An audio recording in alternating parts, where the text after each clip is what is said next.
What's up, everybody? Welcome back to the channel. We have the 87 back, and what we're doing to it is head gasket. I know. This has got the 22R, it's 87. It's got the carburetor. This one may be a little bit different from yours because it does have like EGR delete stuff on here and a few other little things. It's got a Weber carburetor on it and stuff like that. So yours might be just a hair different, but I've already disconnected a few little things. Just the distributor connectors right here. So that's just pull up on the little tab and pull it out. Then pull the coil wire out of the middle. Then I pulled the vacuum lines for the distributor off too. They just ran right there on this one. Like I said, all this may be totally different from what you have. People's been in this thing a lot, and we'll kind of go off of how they got it in, and we'll put it back the way that they had it. But we'll have to take the power steering pump off because the brackets and stuff attached to the head, and you can tell somebody's had it off before because it's got silicone right here. They probably did a valve cover gasket because these do look fairly new. And it's got a new timing cover, water pump on it. I put the water pump on there. I think it's got a new oil pump on it as well. So the way we're going to do this is we're going to, I've already started draining the coolant. Also, your drain valve is down there.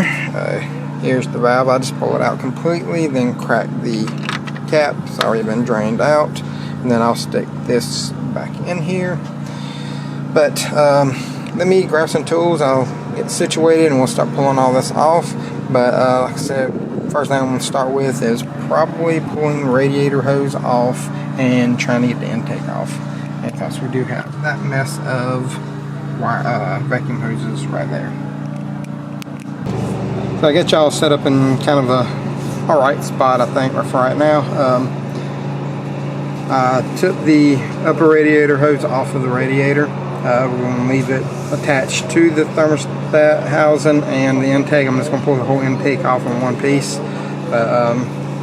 Now that I got that off, what I'm going to do is start pulling the exhaust off first. That's right here, and you should have 2, 4, 6, let's say 8 14 millimeters, I believe, and then you're going to have 2 12s for your EGR tube piece, and then you have another 12 holding it to the exhaust manifold. I'll point y'all down so you can kind of see it. Here's your manifolds right there, bolts. Here's the EGR tube one, and then there's the hold on bracket. So we're going to pull these off, those two, and then that one.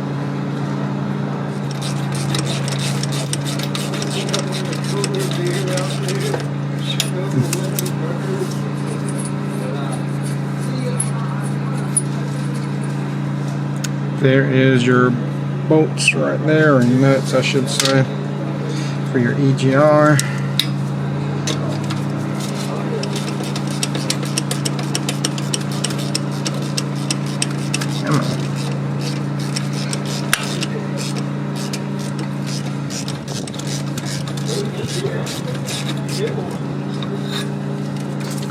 And whenever I pull this off, and whenever I get ready to pull the head off, I'll probably leave the wires, the spark plugs in it for a time being. I'll switch them over to the other head once I get that off. And like I said, we got a 12 right there. May have to get a wrench, and then we'll have this hose right there. You're going to have to take it off. That goes to your heater core, and that's a 10 millimeter right there. You can take it off here or there, but most of the time it's easier to get it off on this bottom tube. So 10 millimeter, 12, and 2, 4, 6, 8 14s. So go ahead and break all this stuff loose. You know what? Let me pull the spark plug wires. And while I'm in here, I can go ahead and remove the distributor. So the distributor is up here.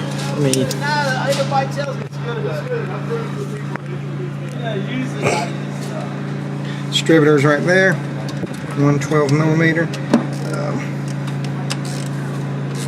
Sometimes you can get a wrench in here. Sometimes you have to get a ratchet Just kind of depends on if you got a wobble socket or not, or extension or whatever. There's your 12. This right here should pull straight out.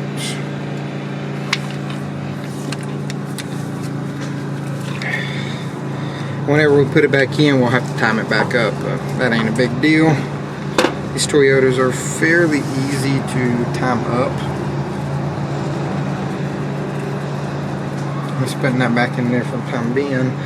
And then, like I said, I'm just going to go ahead and pull that off. I'm not going to show you all that, and then take the little 12 over there. I ain't going to show you all that just because it'd be kind of repetitive. But let me pull all that off. Once I get those right there off, I will come back and show you how to pull this power steering bracket, the belt off, and all that good stuff.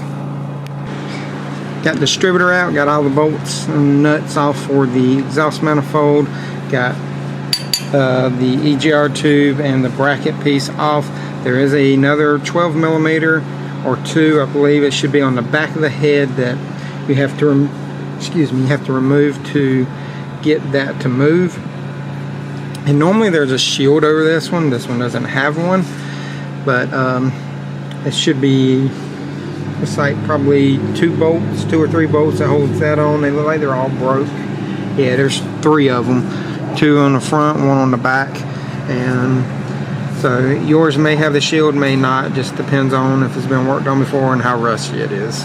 So, like I said, this is going to be a little bit of a different head gasket video for these, because it's going to have some stuff that yours has, and then yours might have some stuff that this one don't. But we're going to go ahead and start taking this bracket off and this belt. So to remove the belt, you're going to have a nut right here on this front pulley. That's where your tensioner is. That's a 14, and then there's a 14 also adjuster on the front. So first you loosen this. She's a little tight. You just have to loosen that up a little bit, just enough so it can move, and then you can take a 14 and you just loosen it up. And it should move. Start coming down. Yes, I already got looser. And you just do that until you can pull the belt off. Because these are all just V-belts, not serpentines. Might need to be loosened just a little bit more because it doesn't seem to be moving too easy. It's threading the bolt out. I'm having to push it down. A little bit more.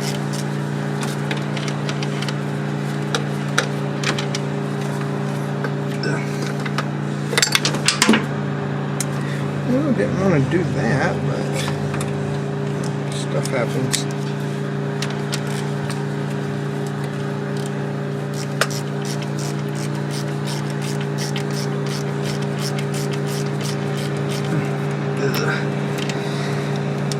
It's Tuesday, but it's Monday. Let's just say that because it's after a holiday. We had Labor Day just yesterday, I think it was. My first day back. We took yesterday off. Plus I had to take my son back to the airport. He's going back to New York. Loosen that one. That one. That one.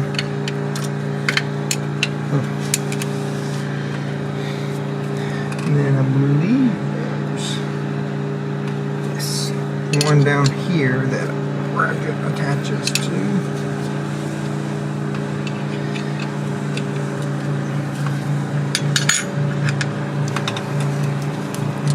May be able to get my ratchet in there, don't know. We shall see. I know that one I can get.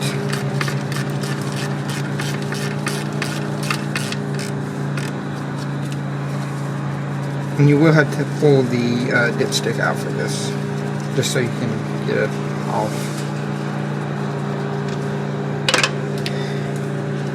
Go ahead and get this one right here. Remember correctly, there's 1, 2, 3, 4, 5. Yeah, order just a second. Let me get this bracket off real quick. You want to go to ask Nevin? Yeah, you can ask him. Yes. 1, 2, 3, 4, 5. 5 or 6. It holds it on.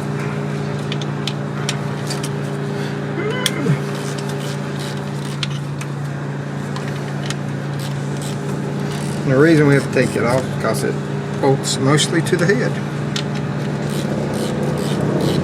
So we got the 3 in here out, 1 on the front of the head and then 1 on the back of the bracket. And then there's 1 on the front that is down kind of where these bolts are, almost directly below it. And I remember that one is a 12 or 14.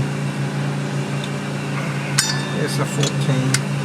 Just a little harder to get to if you don't take the fan out, but you can still get to it.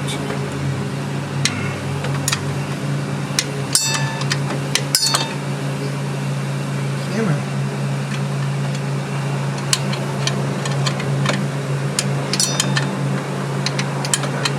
Once you get that one out though, you can actually pull this pump and stuff to the side, and you can kind of lay it wherever you need to.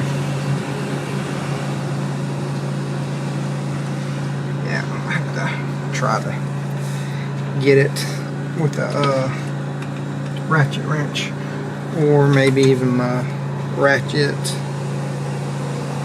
If I can remember where I laid it down at. A little tight to get to it, a ratchet, but you can get to it. Now, if you want to pull your fan off, go right ahead. This one looks like 410 millimeters is what this is. Could be 12 depending on what year I think it is. It should be 10 millimeters if I remember correctly. There's that other bolt. Now this should, yep, pull your dipstick out. Should have did it before, but it's alright. Come on, get that in there. Alright, just gonna set it right there. And now you can kind of see a little bit more of what I was talking about. So, that bolt, these 3, and then there's 1 on the front of the head. And now we can start on the passenger side, sorry. And now we can start on the passenger side and we'll start pulling the intake off. I'll move y'all over a little bit. Try to give y'all a little bit more view. So we're going to pull the fuel pump off. Should be 2 12s. That's kind of blurry. One right there, and then there's one underneath down in there. And then you're going to have fuel line right here. You can just disconnect, because you can pull this out and just lay it down, and that way you don't have to disconnect all your lines. So I'm probably going to pull this hose off real quick, pull that out, and then, or even pull it off of the intake. Just give me a little bit more room and a little bit more clearance so y'all can see too. So 2 12s on that, 2 12s on your fuel pump, and then just 1 feed line. Took the thermostat housing off, put the bolts back in. That's what they look like, that's where they go. And normally on these fuel pumps right here, there's a bolt that goes into the intake on the bottom. This one is loose, so it was able to pull out. Yours, you probably have to pull the bolt that holds the bracket. Kind of hard to show you. Once I pull the intake off, I'll kind of show you where it is, because most of y'all are probably going to kind of watch this video before you attempt it, I would think. Come on. Connector, bleed connector. I could have left that hooked up because it's going to stay on there anyway. I got that. Pull that vacuum line, and that vacuum line. Then we'll pull this one. This goes to your brake booster. Let it come off. It's coming. It's gonna hurt when it comes off. There we go. Set that to the side. And your vent for your crankcase. Now, I'm going to disconnect the throttle. It's going to be 212s right here. I'm going to take that off, and then you got your cable, and that's just a basic pull up and pull out. I'll show it to you in just a second. Let me get it out. So we got the fuel pump off, got the cable off for the throttle, which is right here. You can see how that is. All that does is it will go around pretty much like that, and you just pull the throttle back, pull this out of the little slot right from there, and it'll pull right up. And I think I got all the bolts out for the intake, and there's a coolant hose that runs underneath there too. You're going to have to take off, and we should be able to pull this out with the carburetor still on it. I'm going to try, and once I get it out, I'll show you where all the bolts are. It's just easier whenever you have it off of there to show you, instead of trying to like describe where they are as you're taking them out.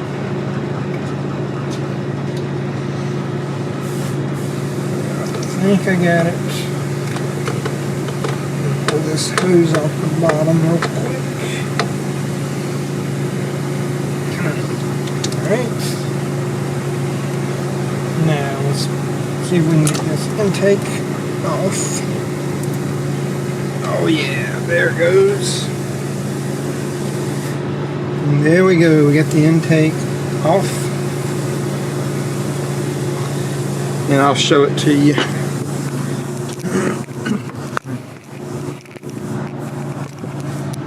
So this is where the intake goes. Like I was saying, this one has block-off plates for the EGR, and then this right here, it's like somebody's put new bolts in there as well. But the little tab that this holds on to, you can see it's right there. I'm dripping gas, but it's right there, and that should bolt to the intake most of the times.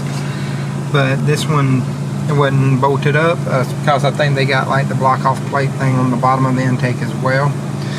But we'll take all this off after we get the head off of here, actually, because after we do that, we can just transfer everything. But I was looking at something, sorry.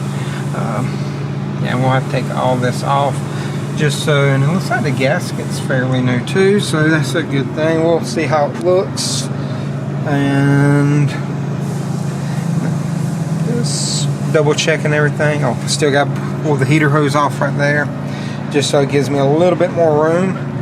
And then I'll pull, there's a bolt back here, 12mm, should be two of them, that houses a bracket that'll hold this line right there.